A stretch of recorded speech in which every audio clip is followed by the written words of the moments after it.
अनंत टिप्या refresh व्हा।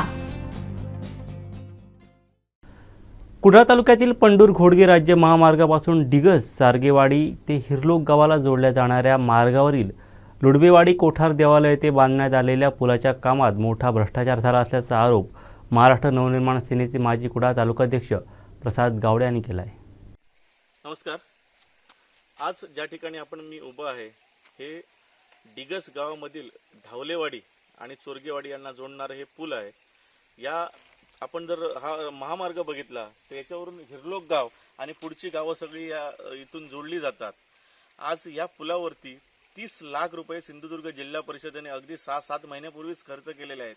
आज ते 30 लाख रुपये नेमके कुठे गेले असा प्रश्न आज सर्वसामान्य जनतेला पडतोय। आपण जर पाहू शकाल ही अवस्था, तर आज सिंधुदुर्ग जिल्ह्यामध्ये आज ऑक्टोबरची 12 तारीख आहे, अगदी अत्यल्प पावसाचं प्रमाण आहे।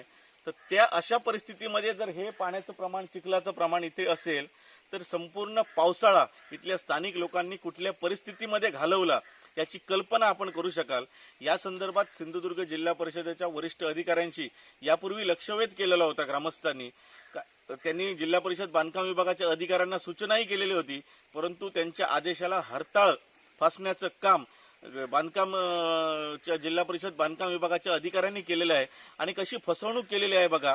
हे काम जर बघत असाल तर सर्वसामान्य जनतेच्या खिशातून कर स्वरूपातून जो शासन निधी जमा होतो तो फक्त ठेकेदारांची पोटं भरण्यासाठी आणि अधिकाऱ्यांच्या तुंबड्या भरण्यासाठी खर्च होतो का, असा सवाल सर्वसामान्य जनता म्हणून विचारावा लागतो।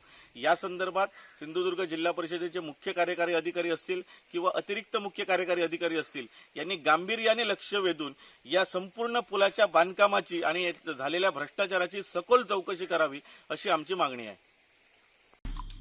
आमचे दिवसभरातले सर्व अपडेट्स, ताज्या घडामोडी आणि थेट लाईव्ह पाहण्यासाठी सबस्क्राइब करा, लाईक करा कोकणचं नंबर 1 महा चॅनल कोकण 7 लाईव्हचं YouTube चॅनल।